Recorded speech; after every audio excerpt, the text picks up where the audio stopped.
So the other day I was hanging out with some people. One person made a comment that they didn't mind Mark Carney and they thought he was better than Justin Trudeau. And I was thinking like, okay, well, if you watch the mainstream media, then that's probably an opinion that you'll form. And if you don't watch the mainstream media, then you're probably just a little ignorant of the facts. So I just want to lay some out for you. I just want to remind you of some of the things that have happened in this country so that when you come across a comment like this, you're better equipped to respond with respect and just simply have a more well-rounded understanding. So I'd like to start with things that happened with Justin Trudeau, what he did to screw up this country, and the things that Mark Carney has not stopped, the things that his Liberal government have done to make this country worse, just for the purposes of being informed. All right. So I have to go back to 2019 when it really hit the fan during the pandemic, or plandemic, as I should say. And if you don't know what I'm talking about, check out event 201. It was on October 18th, 2019, where Johns Hopkins, Bill and Melinda Gates Foundation, and the World Economic Forum hosted this event in New York. And it was a simulation of what would happen in the event of a coronavirus outbreak. That was 2 weeks before the virus actually hit. Fun facts. But as you know, how Canadians were treated during this pandemic, it was beyond belief. Churches were stormed by police and health officials. I was there and I saw it live and I recorded it.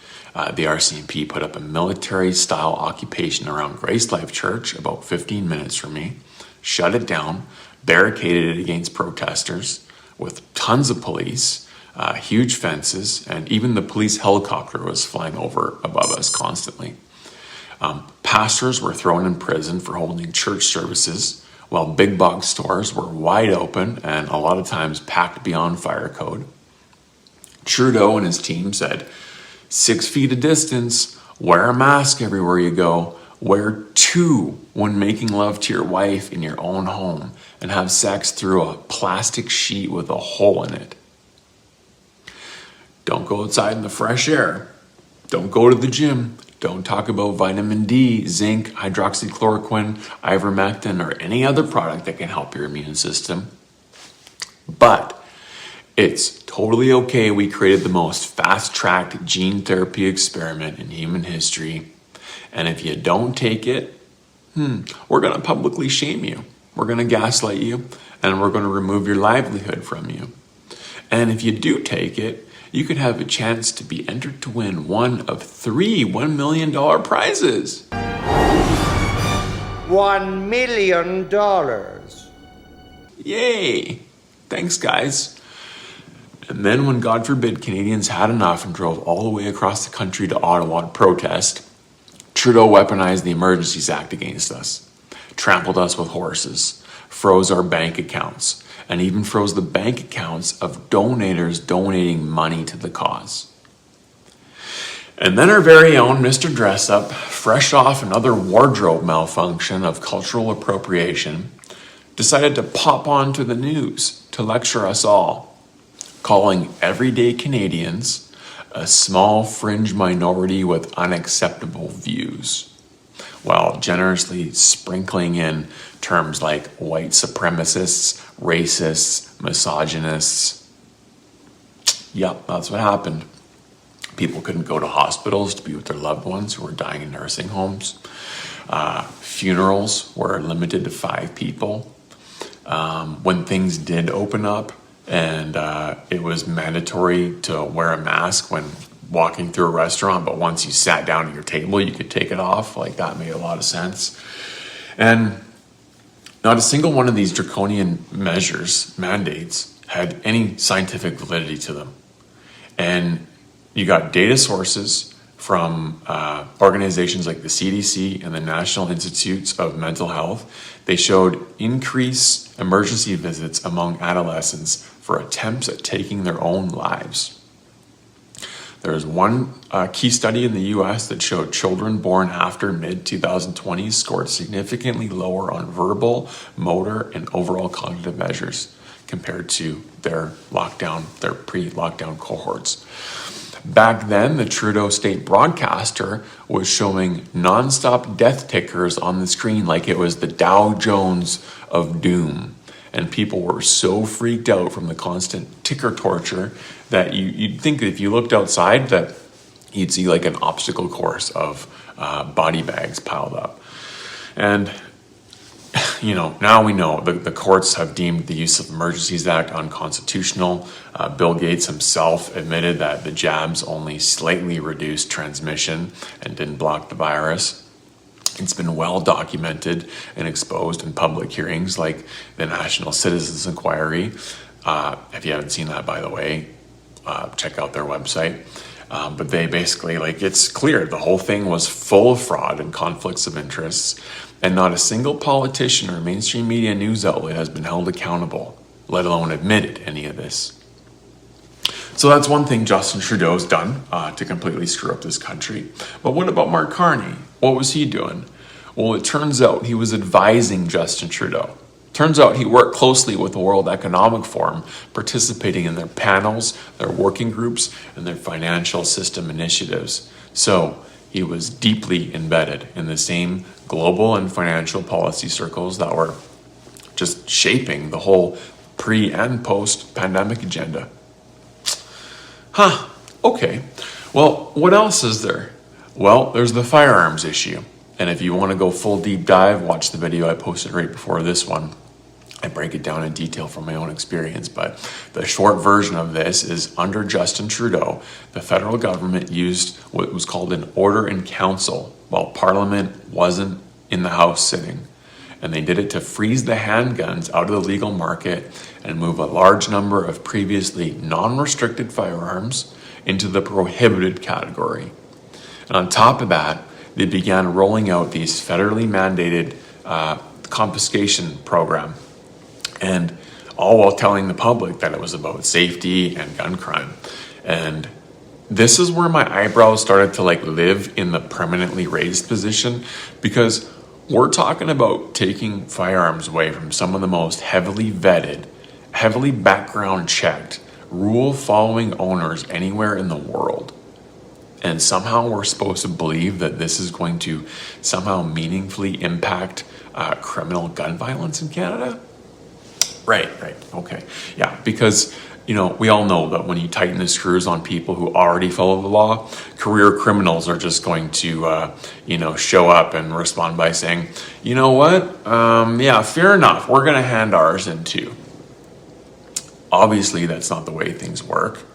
Meanwhile, illegal gun smuggling and repeat violent offenders continue to smuggle guns and commit crimes with them every day. And now we've got Mark Carney stepping into the picture. And from what we're seeing here so far, it's full steam ahead with all these policies.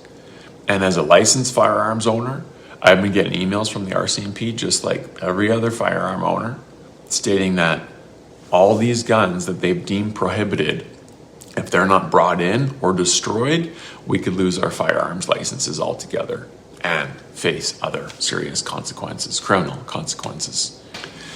Okay, what else is going on right now? Well, under Justin Trudeau's government, Canada has expanded medical assistance in dying, or MAID, which is our legal assisted dying framework.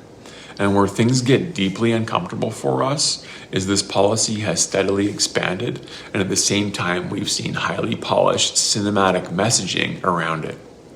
Some of these pieces present assisted death in this really creepy but almost serene poetic light. Check it out. I'll see if I can post it on here without getting flagged. Those breaths are sacred. When I imagine my final days, I see bubbles. I see the ocean. I see music. Even now, as I seek help to end my life, there is still so much beauty. You just have to be brave enough to see it. Yeah, pretty crazy, right?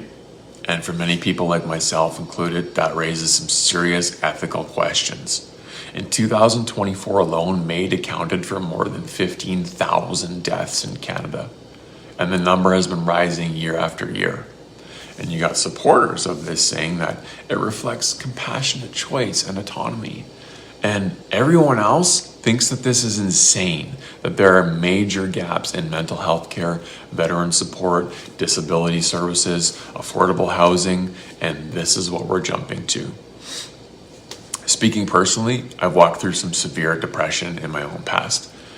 During the tail end of a 17-year struggle with cannabis addiction, I hit some very dark places, so I understand what despair feels like when it closes in. I even wrote a little bit about it in my book called Forged in the Fire, available on Amazon, shameless plug. But honestly, that's why this issue hits me so hard, because when people are at their lowest, what they need most is support. They need treatment, they need purpose, they need community, they need hope. They don't need the quiet suggestion that checking out is a solution. And don't get me wrong, I understand the argument for assisted dying in cases of extreme, irreversible physical suffering. But we can see how far and how fast the system has expanded, and that vulnerable people aren't always being offered real alternatives first. And while Mark Carney wasn't the architect of MAID, he's stepping into leadership with the same liberal framework that oversaw its expansion. And so far, Canadians haven't seen any clear indication that their current trajectory will change. Like, at minimum, he could have a serious good faith conversation about where the guardrails are and whether we're investing enough in, helping people live with dignity, not just offering them a way out like it's some road trip to the mountains. All right, what else? How about the big green grift scam? Under Justin Trudeau, the Liberals spent years squeezing Canada's oil and gas sector, and it's still one of the country's biggest economic engines. And right now, Mark Carney is putting that same agenda on steroids while pushing harder and harder towards green infrastructure. And we're just not convinced that it can carry the load. We're told carbon taxes are the solution, EV mandates, carbon capture, tanker restrictions, and it's all about saving the planet. But more and more people are seeing right through it, and Canadians are paying the price while connected interests are standing to benefit. And the mixed messaging doesn't help either. Like, we hear all this talk of a climate emergency, and the government's approving projects like the Trans Mountain expansion, right? That boosts export capacity massively. So that contradiction is exactly why our trust is wearing thin. Meanwhile, Canada is being asked to move faster and pay more, while countries like China continue driving the largest share of global emissions, which makes many people question how much impact these sacrifices we're making are even going to have. And in Alberta, which produces energy under some of the strictest standards in the world, it keeps getting painted as the villain, even as our country still relies heavily on what we produce. And when you factor in Carney's long background in sustainable finance at Brookfield, it's not a surprise that a lot of Canadians are skeptical about who really benefits from how aggressively this transition is being pushed. What else can we look at? How about we look at how Mark Carney is completely destroying our relationship with the United States, who is by far our biggest trading partner.